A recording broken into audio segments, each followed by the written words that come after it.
Hey everyone, Dr. DeCubellis here. I wanted to go ahead and invite Dylan here, who is the manager of Trader Joe's in Downers Grove, to kind of talk about some of the things that have been going on these last couple of months from his perspective. Because we hear a lot of things that have been going on in the news, but I want to see exactly what he's noticed and some of the questions that I've had, and I'm sure you've had too, and kind of get some specifics and see from the other side. So, Dylan, thanks for being here. Thank you for having me. So, first question that I find really interesting is, let's go back to like March of last year when everything started shutting down.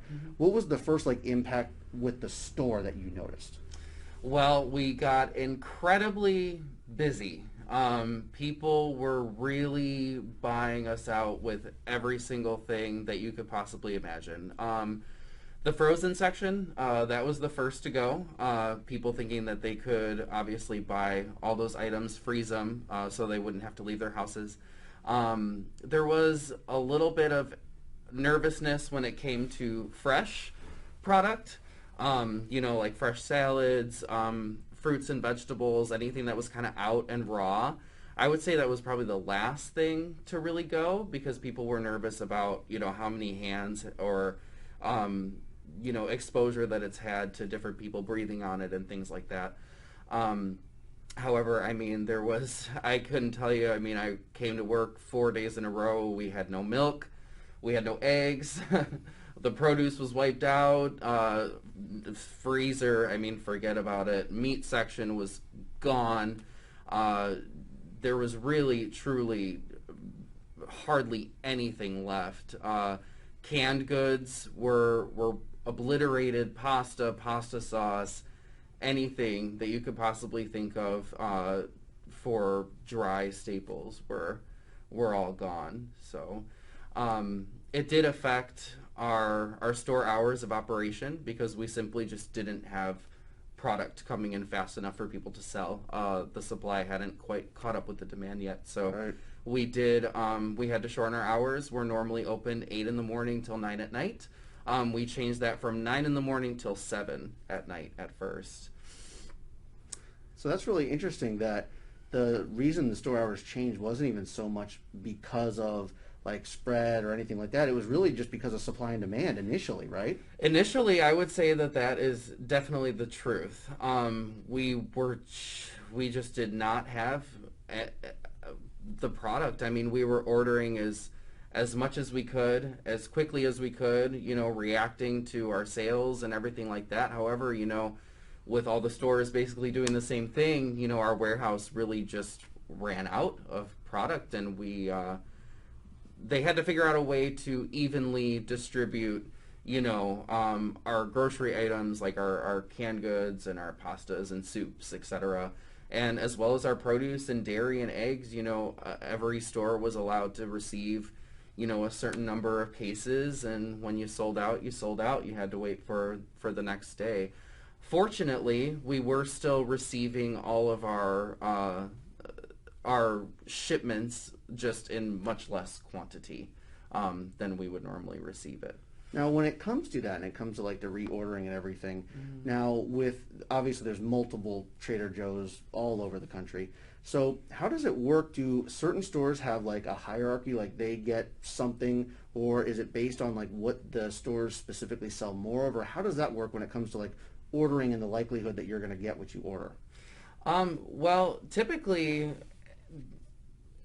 stores are in total control of their own ordering. So with retail, especially more big box stores, I know that it's the commonplace to have automated scan systems, and everything that you receive is based off of what you sell.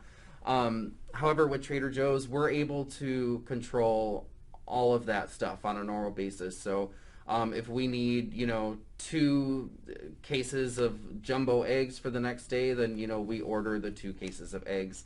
So I wouldn't say that any one store typically would take priority over the other. We do all pull from the same warehouse. However, with all of us being such different volumes, high volume stores need more of something that a store that's not doing as much business would need to order. So that's nice because it gives you the flexibility to kind of change when you need to. Yeah. And I'm sure that flexibility really kind of came in handy over those last couple of months. So with that in mind, what was like the first change you noticed of product that originally you didn't order a ton of, and then all of a sudden you're like, well, we need to order more of this, and it became a better seller? Well, I'm going to tell you. So we tried to react that way. However, because supply had, far went under what the demand is becoming, Trader Joe's actually had to, for the first time ever, put in place an automated ordering system. So there was actually a while there, and I can't remember the exact amount of time, maybe a month or so, that we actually were not in control of our ordering. Oh, wow. Yeah, so we had to basically just take what it was they gave us.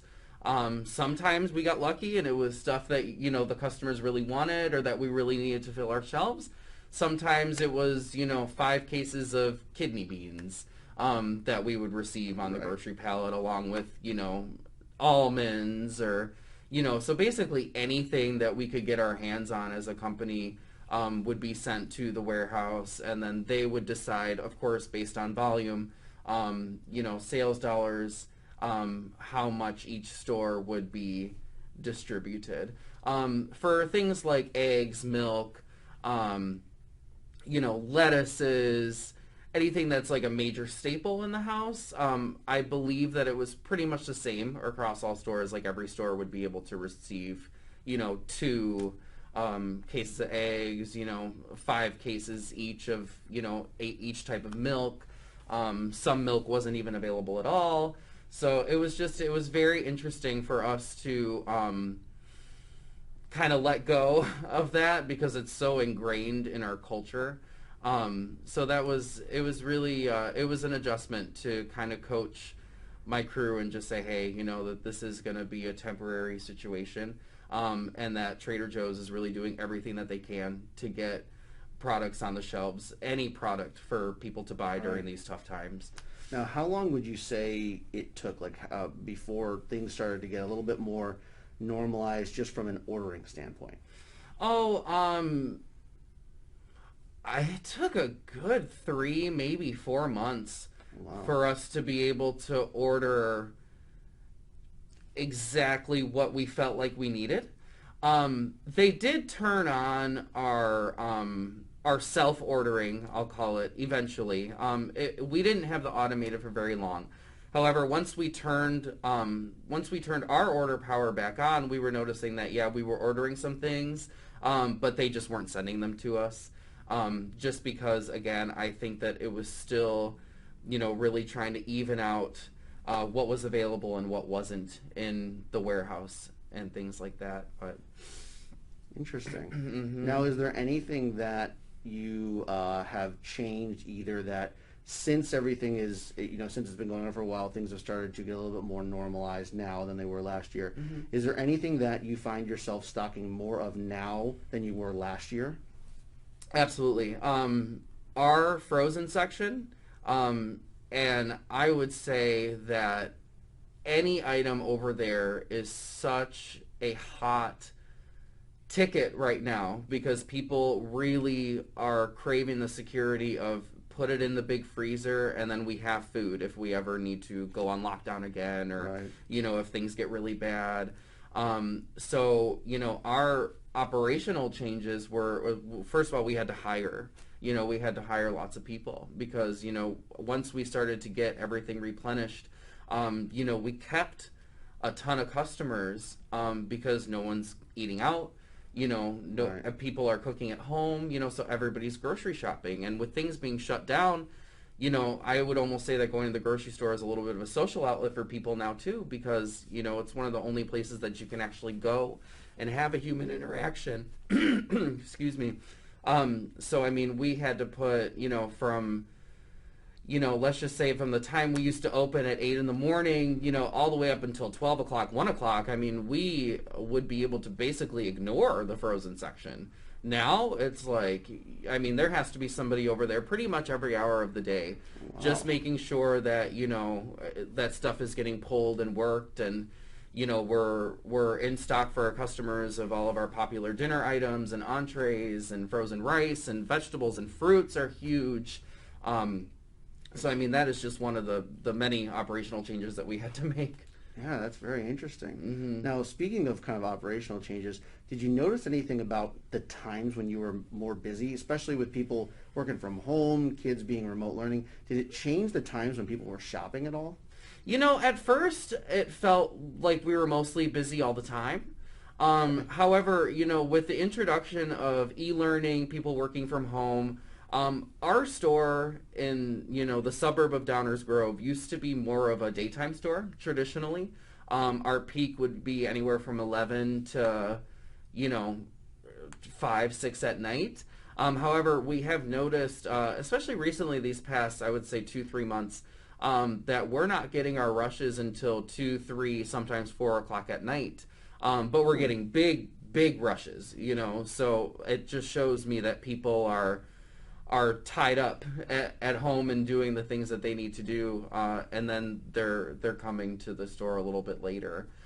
So that's definitely been an adjustment for us for sure. Right. Yeah, the morning crew isn't quite used to having that amount of downtime. So, Right. just keeping busy and finding things to do and making sure that the store is in really great shape, making sure that we're cleaning, all those little things that we do can make a difference.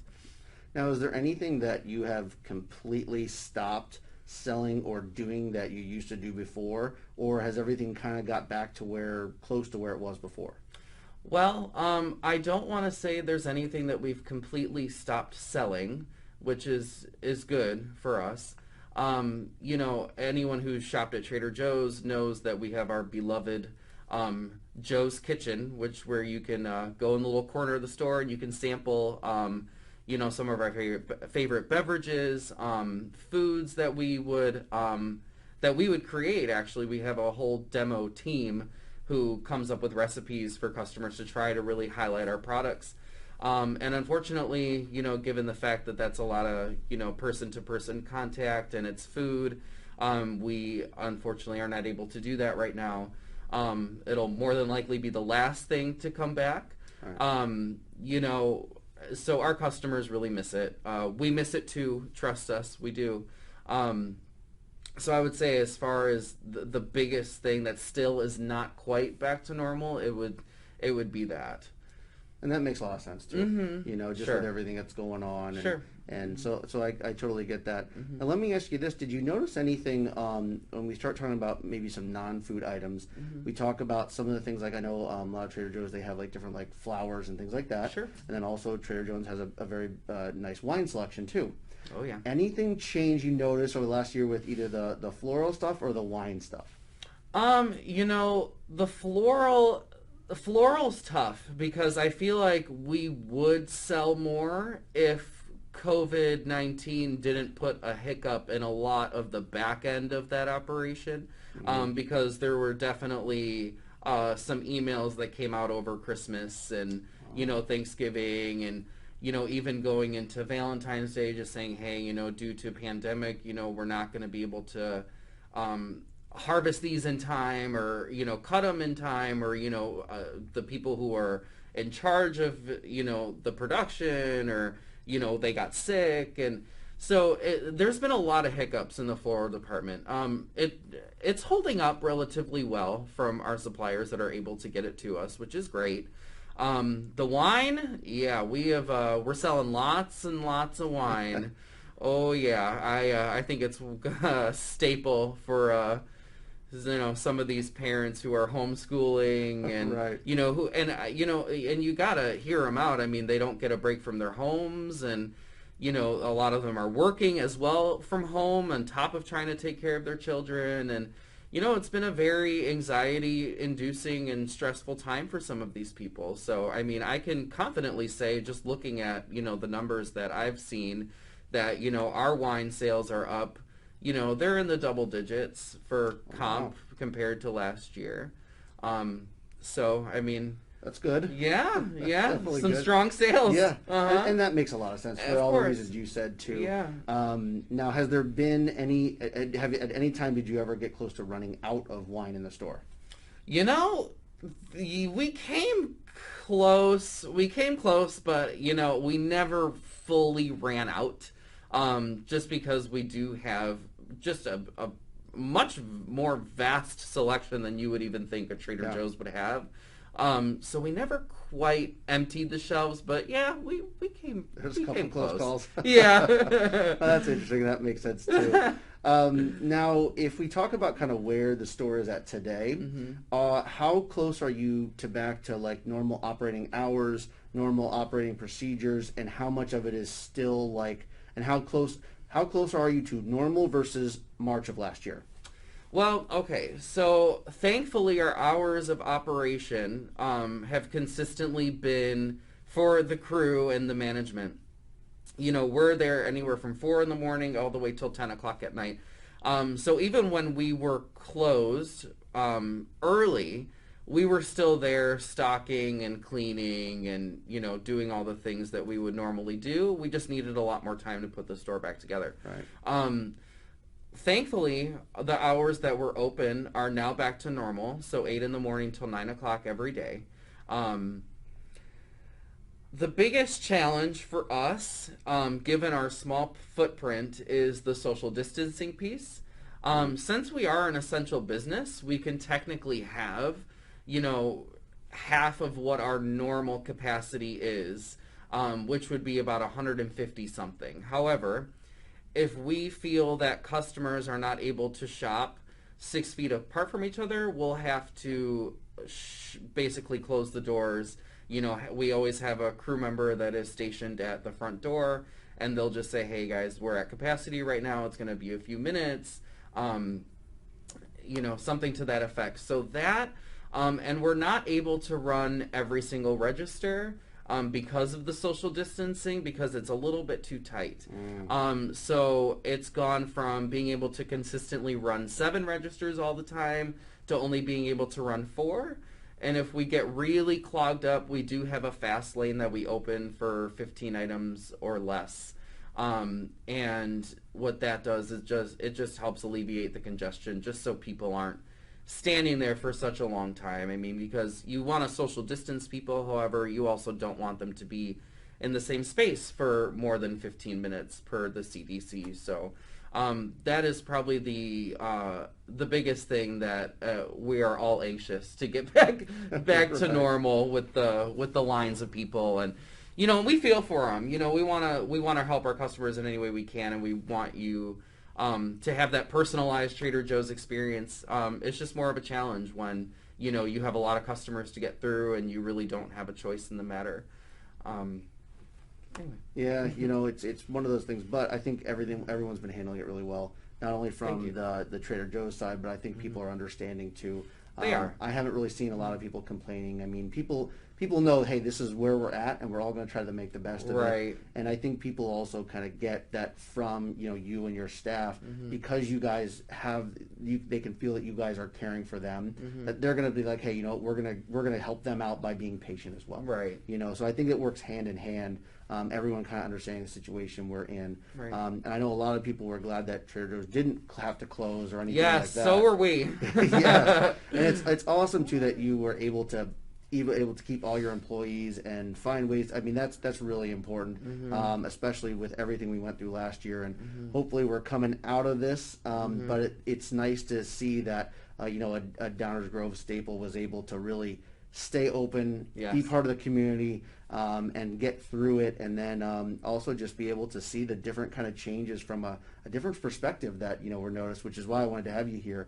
It's always interesting when you look at people's shopping habits and buying habits and different things that kind of influence them to buy different things, and then also seeing if those start to normalize back to where they were before, or if we now have a change. And it seems like frozen food is a huge change, and that's not going anywhere anytime soon. No, it is not. So it's very, very interesting. Now, with all this, too, has there been any new products that have either been talked about or have been tried in some stores that may be making their way soon to be more popularized or anything like that in the last year or so?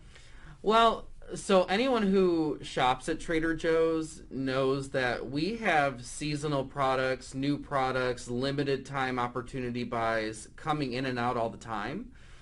So that's actually a little bit tough to answer. Simply because I mean it's just always happening. And as soon as something doesn't sell as well as we think that it's going to, it's on a very short life cycle, and we will discontinue it very, very quickly. So, I mean, to answer your question, yes, there is, but nothing that is, super memorable in my mind. There's lots of, seasonal candy and cookies and stuff that they brought out this year, and there's the brand new almond butter coated almonds that are of course as delicious as that sounds. But as far as I mean, there's lots of actually there's a new drink that's out. This how red I'm sorry, apple cider vinegar is very good for you, right? Yes. It's got a lot of health benefits. Yep. So we've actually started carrying this sparkling apple cider fruit beverage that's actually unbelievably delicious. And it's got two flavors. One is like a strawberry and one is a lemon ginger or something like that. And I gotta say, it tastes really, really good. But I know that that's been shown to help with, anything from reducing belly fat to, overall immunity. So. Yeah, no, and it's a very something that's on the uptick is this apple cider vinegar. Exactly. The problem for the longest time has been how do people get it in because you don't want to just drink it straight. Exactly. So exactly. People are finding ways to try to get in. So that's great that there's a now with that. Is it something that they buy a single? Is it a multi? How do people purchase that? Well, you know what? It's actually in a single. It's a single. We have it merchandised by our dairy section with all of our cold drinks. Okay. Because it's really, really delicious when it's cold. You can drink it room temperature as well. But no, you just buy the single cans. I don't remember the price offhand. I'm sorry. Well, and what's interesting too about it is that just if we go back with everything that had gone on, it didn't stop like innovation. Like you still got your seasonal items, you still got new. So that's really nice because we always worry that because of this we kind of get set back on coming up with new stuff, and that's not the case. Yes. So that's really nice, and it seems too like there's just. If you look at some of like the big box grocery stores compared to Trader Joe's, there's almost more room for innovation with Trader Joe's, and because you have that flexibility to change your orders and you're not stuck at doing exactly what was going on in Cleveland, you know what I mean? You can make it what people want in this area. Exactly. And that's pretty nice. So, yes. Well, that's kind of everything I wanted to go over. I mean, that was some great information. I hope everyone got some good quality out of that. So Dylan, I want to thank you for coming by. And everyone, Trader Joe's is right in Downers Grove on Ogden. Stop by. You'll see Dylan there, I'm sure, and his great staff. So thank you for coming out. You're welcome. Thanks for having me. Yeah, no problem.